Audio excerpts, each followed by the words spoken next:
Hello, I am Devdutt. Here I am presenting a video lecture on design of spring, जो कि design of machine element second subject से लिया गया है और ये यूनिट नंबर 4 का टॉपिक है, जो कि बीटेक 6 सेमेस्टर में ये सब्जेक्ट है।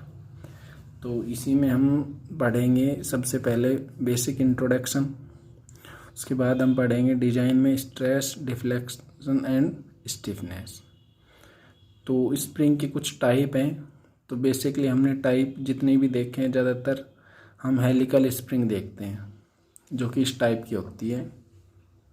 ठीक है, तो इसमें भी दो टाइप रहते हैं। एक तो हो गया क्लोज कोइल, दूसरा है ओपन कोइल, और एक है स्पायरल जो कि हम टॉयज में लगे रहते हैं, और लीफ स्प्रिंग जो कि ट्रॉली ट्रैक्टर में नीचे लगे रहते हैं, कभी ट्रॉली में नीचे यू टाइप वी ऐसे लगे रहते हैं। ठीक है, तो जो कोइल क्लोज कोइल स्प्रिंग है, उसमें अगर अल्फा की वैल्यू 10 डिग्री से कम है तो उसको हम क्या कहेंगे, क्लोज कोइल। मीन्स अल्फा की वैल्यू क्या है, ये स्प्रिंग है, अगर ये अल्फा की वैल्यू, अब फिलहाल ये जो एंगल बन रहा है वो है 10 डिग्री का, वो एंगल अगर 10 डिग्री से कम है तो उसको कहेंगे हम क्लोज कोइल, और अगर ये एंगल 10 डिग्री से ज़्यादा है, जो कि अब है, उसको बोलेंगे हम ओपन कोइल। तो क्लोज कोइल तो इस टाइप की रहेंगी, जिनको हम क्या करेंगे, अगर इन पे जो लोड लगेगा वो कौन सा लगेगा, टेंशन। मीन्स इस टाइप की ये पहले से रहेंगी इनिशियल कंडीशन, फाइनल जब हम लोड लगाएंगे तो इसके बीच में से, जैसे कि ट्रेन में लगी रहती हैं, देखना कभी, तो इस टाइप से ये खुलेंगी। और जो ओपन कोइल है उसमें ओपन रहेंगी और इनको ऐसे कंप्रेस करेंगे। ठीक है, तो स्पायरल तो कभी टॉयज आपने खोल के देखे होंगे, जिनको हम ऐसे पीछे करते हैं और फिर वो वापस आगे भागते हैं, तो उसमें देखना कभी खोल के, तो स्प्रिंग मिल जाएगी। और लीफ स्प्रिंग एक यू टाइप बोल्ट से वो जुड़ी हुई रहती हैं, एक प्लेट सी रहती है ऐसे करव टाइप में, बहुत सारी, देखना कभी। तो यहाँ पे हमारा जो टॉपिक है ओनली हम पढ़ेंगे किस पे, हेलिकल स्प्रिंग पे, यही हमारे सिलेबस में। तो क्लोज कोइल हाई लोड और स्मॉल फ्लक्चुएशन, और जो ओपन कोइल है वो मोर कंफर्ट, मीन्स उनमें लचीलापन ज़्यादा है, जो कि कार में हम यूज करते हैं, जबकि लीफ स्प्रिंग में क्या रहेगा, ये कंफर्ट लेस रहेगा। तो डिजाइन स्टार्ट कर रहे हैं, उसमें हम स्ट्रेस टॉपिक लेके चल रहे हैं सबसे पहले। तो इसमें stress in helical spring of circular wire, ये इस टाइप की स्प्रिंग थी, उसको ऐसे क्रॉस सेक्शन काट दिया तो इस टाइप का एक डायग्राम बनेगा। इसमें W लोड है, तो इसमें हम पढ़ते हैं कैपिटल डायमीटर ऑफ स्प्रिंग। तो मीन्स ये स्प्रिंग है, इसका ये डायमीटर रहेगा, ये इतना जो डायमीटर है उसी को क्या कहेंगे हम, डायमीटर ऑफ स्प्रिंग। वायर का डायमीटर ये हो जाएगा।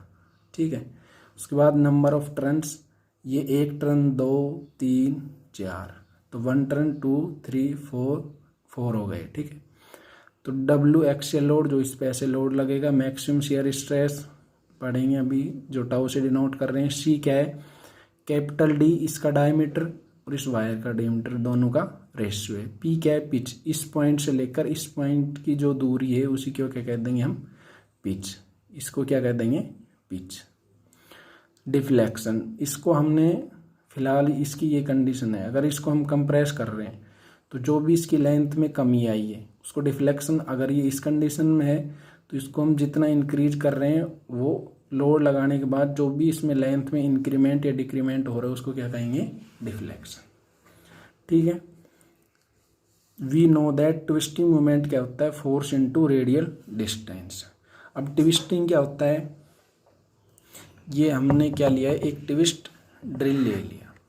ठीक है, ये ट्विस्ट ड्रिल कैसे ट्विस्ट हुआ कि इधर से क्या किया, इसको फिक्स किया गया है, एक तरफ से फिक्स करके दूसरी तरफ से इसको क्या किया है, ऐसे ट्विस्ट किया गया है। तो ट्विस्ट करने की 2 फोर्स लग गए, एक इस उंगली से लग रहा है, एक इस अंगूठे से लग रहा है, तो 2 फोर्स होने चाहिए।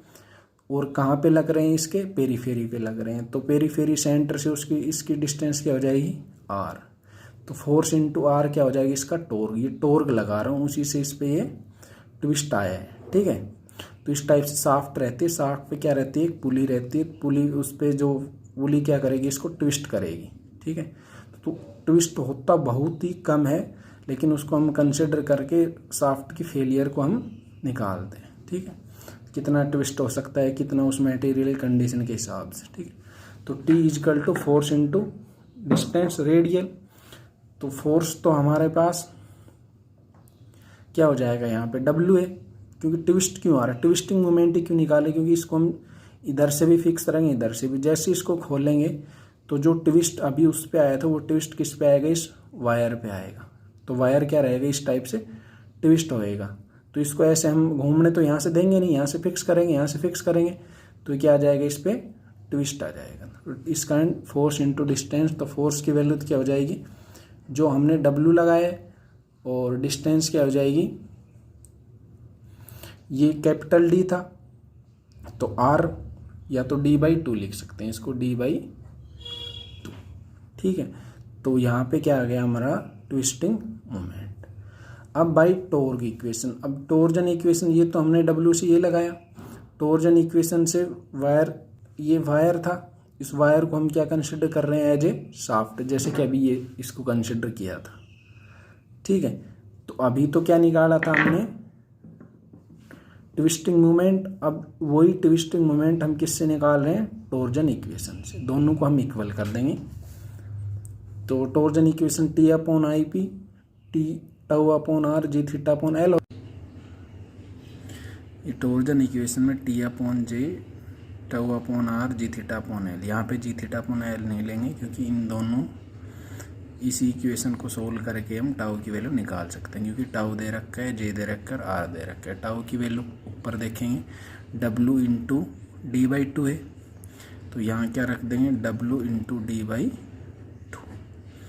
जे की वैल्यू क्या रहेगी, पोलर मोमेंट है, जो IP होता है वो होता है IXX प्लस IYY। ठीक है, तो IXX π/64 D⁴ प्लस π/64 D⁴। इन दोनों को ऐड करेंगे, π/32 D⁴।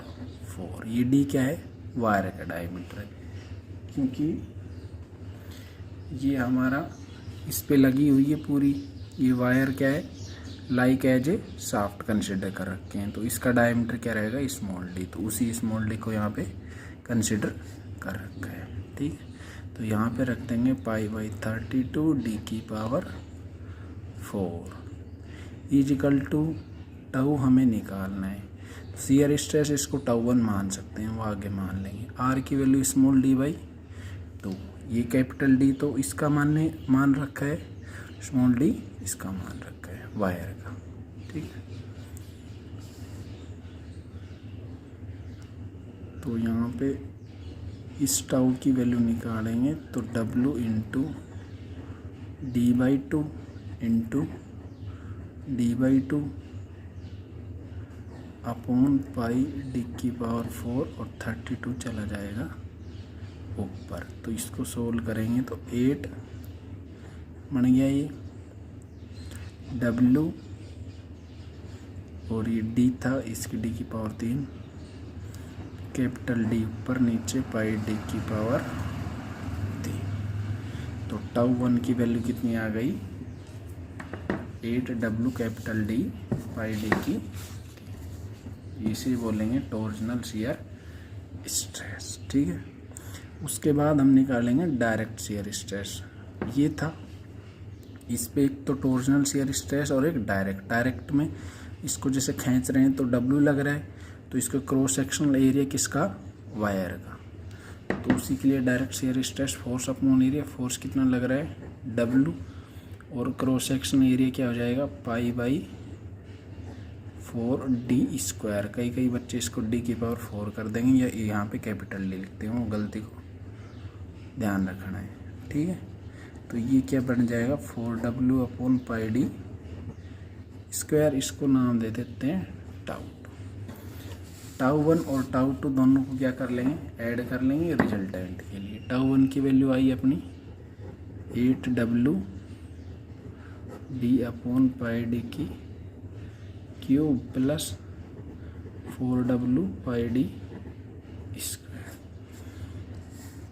ये यहाँ पे ऐड क्यों किया टाउ 1 और टाउ 2 को, क्योंकि हम जब शियर स्ट्रेस डायग्राम बनाएंगे तो डायरेक्ट स्ट्रेस का ये बन जाएगा और शियर स्ट्रेस का ये बन जाएगा। तो इसका फॉर्मूला रहता है प्लस माइनस, दोनों को ऐड भी कर सकते हैं और माइनस भी कर सकते हैं। तो हम प्लस इसलिए ले रहे हैं क्योंकि अगर किसी मशीन डिज़ाइन में किसी भी चीज़ को मैक्सिमम के लिए हम डिज़ाइन करते हैं तो मिनिमम के लिए तो अपने आप ही वो डिज़ाइन हो जाता है। तो यहाँ पे मैक्सिमम लेंगे तो टाउ 1 प्लस टाउ 2 लेंगे, ठीक है।